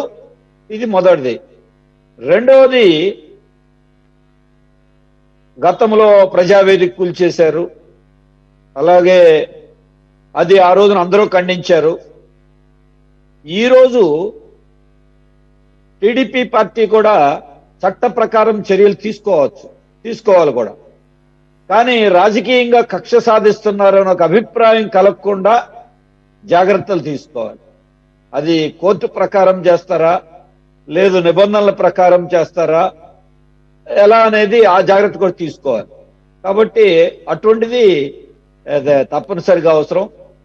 అలాగే ఈరోజు మీరు ఇందాక లేవనెత్తిన నిధుల సమస్య, ఇది మరి అది వైసీపీ పార్టీ ఏం చేస్తున్నారు, ఎలా వచ్చినాయి నిధులు? ఎందుకంటే ఒక రాజకీయ పార్టీ ఏదైనా సరే ప్రజలకు జవాబుదారీగా ఉండాల్సిందే, పారదర్శకంగా వాటిని వెల్లడించాల్సిందే. కాబట్టి ఇప్పుడు ర్యాంకి సంబంధించిన సంస్థ మీద, ఈ నిధులకు సంబంధించిన విషయాల మీద వచ్చిన వాటిని వాళ్ళు క్లారిఫై చేసి వివరాలు ప్రజల ముందుంచి ఎందుకు జరిగింది అనేటువంటిది వచ్చిన ఆరోపణలకి సమాధానం చెప్పుకోవాల్సిన బాధ్యత వాళ్ళ మీద ఉంటుంది. అలాగే ఈరోజు రాజకీయ పార్టీలకి కేటాయింపు అధికార పార్టీ వైసీపీ కేటాయింపే కాదు, రకరకాల పేర్లతో బడా కంపెనీలకి స్థలాలు కేటాయించారు. విద్యుత్ పేరుతో, పరిశ్రమల పేరుతో అదానీలకి, అంబానీలకి, లేదు ఇతర బడా కంపెనీలకి, వీటన్నిటిని కూడా చాలా కేటాయించారు. వీటి మీద కూడా ఈ రోజున ప్రభుత్వం ఒక శ్వేతపత్రం తేవాలి. గతంలో చేసినటువంటి ఒప్పందాల్లో తప్పులుంటే వాటిల్ని 1000 ఎకరాలకు సంబంధించిన దాని మీద పునఃపరిశీలన చేయాల్సిన అవసరం ఉంది. అలాగే నిధుల విషయంలో ఈ మధ్యకాలంలో ఎలక్ట్రల్ బాండ్స్ ఒక విధానాన్ని మోడీ ప్రభుత్వం తీసుకొచ్చింది. బడా కంపెనీల నుండి వైట్ మనీ 8,500 కోట్ల రూపాయలు బీజేపీ పొందింది. చాలా కాలం లెక్కలు చెప్పలేదు. సుప్రీంకోర్టుకి వెళ్ళింది ఇష్యూ. సుప్రీంకోర్టు వెల్లడించకుండా స్టేట్ బ్యాంక్ నిరాకరించింది. చివరికి మేము సిపిఎం తరఫున సీతారాం యేచూరి గారి కోర్టులో గత 4-5 ఏళ్ల నుంచి ఫైట్ చేస్తున్నాం. సుప్రీంకోర్టు క్విట్ ప్రోకో అని చెప్పింది. ఈ విషయంలో ఆంధ్రప్రదేశ్ లో ఉన్న వైసీపీ టీడీపీ పార్టీలు కూడా ఆ ఎలక్ట్రల్ బాండ్స్ డబ్బు తీసుకున్నాయి. కాబట్టి కార్పొరేట్ కంపెనీలు ప్రజల నుంచి తీసుకోవడం తప్పు కాదు, తీసుకోవాలి. ఏ పార్టీ అయినా ప్రజల నుంచి తీసుకోవడం తప్పు కాదు. బడా కంపెనీల నుండి తీసుకుని వాళ్ళకి ల్యాండ్స్ కేటాయించడం, వాళ్ళ కాంట్రాక్ట్లు ఇవ్వటం. కేంద్రంలో చూస్తే ఎలక్ట్రల్ బాండ్స్ ఇచ్చినటువంటి సంస్థల మీద కాంట్రాక్ట్లు ఇవ్వటం, సిబిఐ రైట్స్కి వెళ్ళటం, తర్వాత వాళ్ళు బాండ్లు ఇవ్వటం, ఇటువంటి చాలా జరిగినాయి. కాబట్టి వాళ్ళు ర్యాంకి ఎలాగో మిగిలినటువంటి కార్పొరేట్ కంపెనీల నుంచి ఎలక్ట్రల్ బాండ్స్ లాంటి విధానంలో ఉన్నటువంటిది కూడా ఈరోజు ఒక చర్చనీయాంశంగా ముందుకు వస్తుంది. కాబట్టి ఈ విషయాల్లో కక్ష సాధింపు అనే అభిప్రాయం కలగకూడదు. అలాగే గతంలో తెలుగుదేశం ప్రభుత్వ పార్టీ ఆఫీసు మీద దాడి చేశారు వైసీపీ. పార్టీలకు అతీతంగా అందరూ ఖండించారు. ఎందుకంటే రాజకీయంగా ప్రతిపక్షం తేడాలు ఉండొచ్చు, కానీ పార్టీల ఆఫీసుల మీద రాజకీయంగా ఎదుర్కోవాలి తప్ప ఇంకోటి కాదు. కాబట్టి ఈరోజు వైసీపీ ఆఫీసుల విషయంలో కూడా అక్రమాలను వెలికి తీయాలి, అన్యాయ కేటాయింపులు వెలికి తీయాలి. కానీ ఇదేదో కక్ష సాధిస్తున్నారని వాళ్ళు ప్రభుత్వం మీద ప్రచారం చేసే అవకాశం లేకుండా టీడీపీ ప్రభుత్వం కూడా వ్యవహరిస్తే బాగుంటుంది. ఇక వైసీపీ గురించి మీరు చెప్పారు. ఇవాళ కూడా జగన్మోహన్ రెడ్డి గారు ఏమన్నారు, పులివందలు వెళ్తే 100 కోట్ల రూపాయలు కాంట్రాక్టర్లు బకాయిలు ఉన్నాయని వాళ్ళందరూ గగ్గోలు పెడితే నాకెందుకు ఇప్పుడు దాకా చెప్పలేదన్నారు. నీకు చెప్పకపోవడం ఏంటి? లోకం అంతా కోడే కూస్తూ ఉంటే తెలియదన్నట్టుగా మాట్లాడటం అంటే ఆత్మ పరిశీలన లేకుండా చేసుకోవటం. ఇందాక అందరూ చెప్పారు, రెండో రోజే గైర్ హాజరు అవటం. ఇది ఆ పార్టీకి కనీసం ఏ పార్టీ అయినా ఇవాళ ప్రతిపక్షం అవ్వచ్చు, రాజకీయ కార్యకలాపాలు చేయొచ్చు, పునఃపరిశీలన చేసుకోవాల్సిన అవసరం ఉంది. కాబట్టి ఇటువంటి విషయాల్లో ఈ రోజున పార్టీల కార్యాలయాల స్థలాల కేటాయింపు అనేది ఒక అంశమే. దీనికంటే భారీ కుంభకోణాలు రాష్ట్రంలో జరిగినాయి. భూముల కేటాయింపు, కాంట్రాక్టులు, ఎలక్ట్రల్ బాండ్స్ లాంటి విషయాల్లో ఈ విషయంలో కూడా ఖచ్చితమైన వైఖరి తీసుకోవాలి. అలాగే ఈ రోజున టీడీపీకి ప్రభుత్వానికి నా సూచన ఇంకోటి ఏమిటంటే, ఇవాళ నీట్ ఎగ్జామ్ మీద దేశమంతా చర్చ జరుగుతోంది. లక్షల మంది విద్యార్థులు నష్టపోయారు. కేంద్రం ఇవాళ అసలు నీట్ ఎగ్జామ్ కేంద్రం ఎందుకు కండక్ట్ చేయాలి? రాష్ట్రాలు అంతకుముందు కండక్ట్ చేసుకున్నాయి కదా. ఈ విషయంలో ఇవాళ రాష్ట్రంలో ఉన్న టీడీపీ, అక్కడ జేడీయూ అవ్వచ్చు, మీరు కూడా కేంద్రం మీద ఒత్తిడి తేవాలి. మా పరీక్షలు మేము పెట్టుకుంటాం. రెండోది, జరిగిన నీట్ ఎగ్జామ్ విధానం తప్పుని మీరు ఇప్పటికైనా సరే సరి చేయాలి, సమర్థించుకోకూడదు అనేది ప్రధానమంత్రి గారి మీద, కేంద్ర ప్రభుత్వం మీద కూడా రాష్ట్ర ప్రజల తరపున ఒత్తిడి చేయాలి. అసలు మీరెందుకు కేంద్రం నుంచి ఎగ్జామినేషన్ మీరు నిర్వహించాలి? గతంలో ఎప్పుడూ లేదే. రాష్ట్రాల హక్కులు, ప్రభుత్వాలు మారొచ్చు, రాష్ట్రాల హక్కులు కాపాడాలి. ఇది కూడా ఈ రోజున ఒక చర్చనీయాంశంగా అయ్యి రాష్ట్ర ప్రభుత్వం, టీడీపీకి, జనసేన కూడా ఒత్తిడి చేయాల్సిన బాధ్యత మాత్రం కేంద్రం మీద ఉంది. ఓకే బాబు ఆంజనేయులు గారు, మనకు టైం లేదు, కంక్లూడ్ చేసేయండి మీతో. ఈ ఏదైతే వైసీపీ ఆఫీసులు వెలుగు చూస్తున్నాయో, సరే బాబురావు గారు అన్నట్టు అటువంటి ఇంప్రెషన్ ప్రజల్లో కలగటం మీకే నష్టం, కూటమికే నష్టం. కోర్స్ రూల్స్ ప్రకారమే వెళ్ళుండొచ్చు, కానీ కామన్ మ్యాన్కి, సామాన్యుడికి, చూసే వాళ్ళకి వెంటనే ఒక రాంగ్ ఇంప్రెషన్ పడే అవకాశం ఉంటుంది. కాబట్టి ఆయన బాబురావు గారు చెప్పిన సూచన 100% correct. But at the same time ఇక్కడ చాలా కాంప్లికేటెడ్ చేసేసింది లాస్ట్ గవర్నమెంట్. అవి కేటాయిస్తే కేటాయించుకోండి, కేటాయించిన భూములు సరైనవి కావు. అవన్నీ కూడా ఒక వేరే పర్పస్కి, అలాగే లేదంటే అక్కడ కట్టడానికి అవకాశం లేనటువంటి ప్లేసెస్ కొన్ని ఉన్నాయి. ఫర్ ఎగ్జాంపుల్ నిన్న తాడేపల్లిదే చూస్తే అది రివర్ బాడీ. అది అంటే ఎన్జిటి నామ్స్ ఉంటాయి.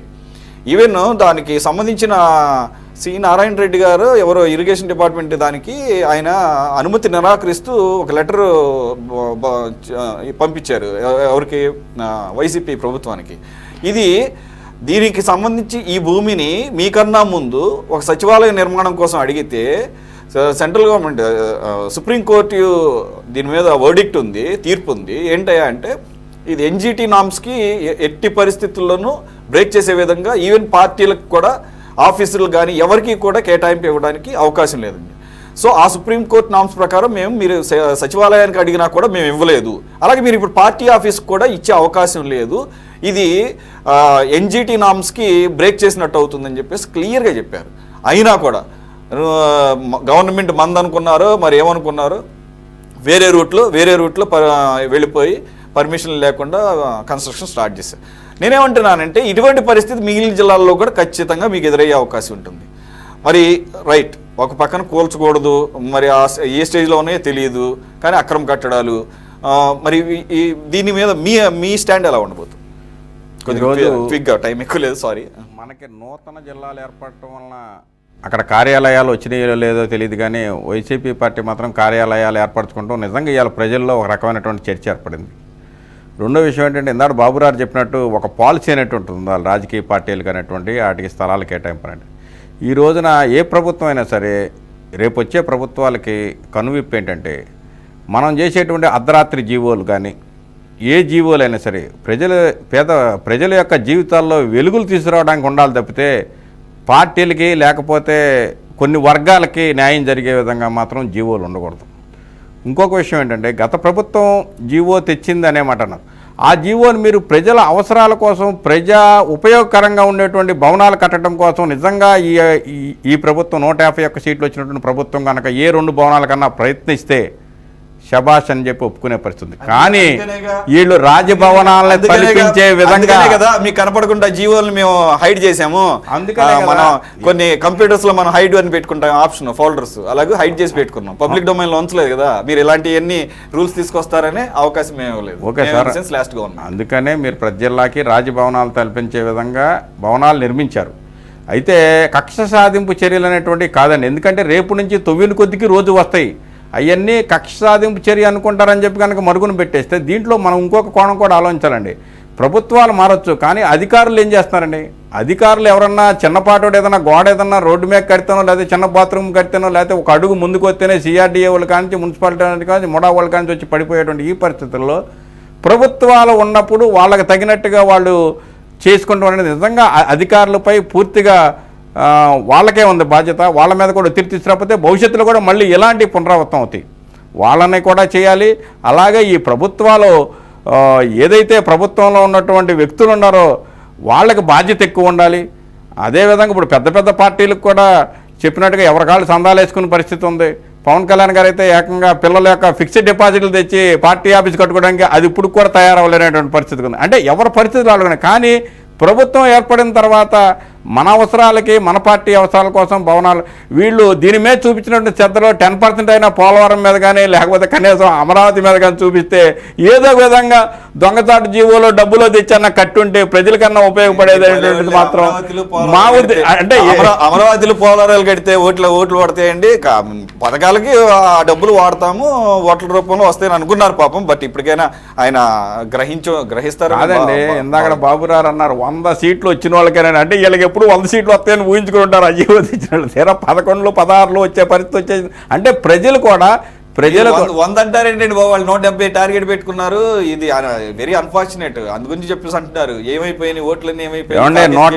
151 తీసుకోగలిగినప్పుడు 151 ఏదైనా మతలబు జరిగిందా అని చెప్పేసి 39% ఓట్లు కనపడుతున్నాయి అక్కడ క్లియర్ గా. 39% ఓట్లు అంటే మామూలు విషయం కాదు.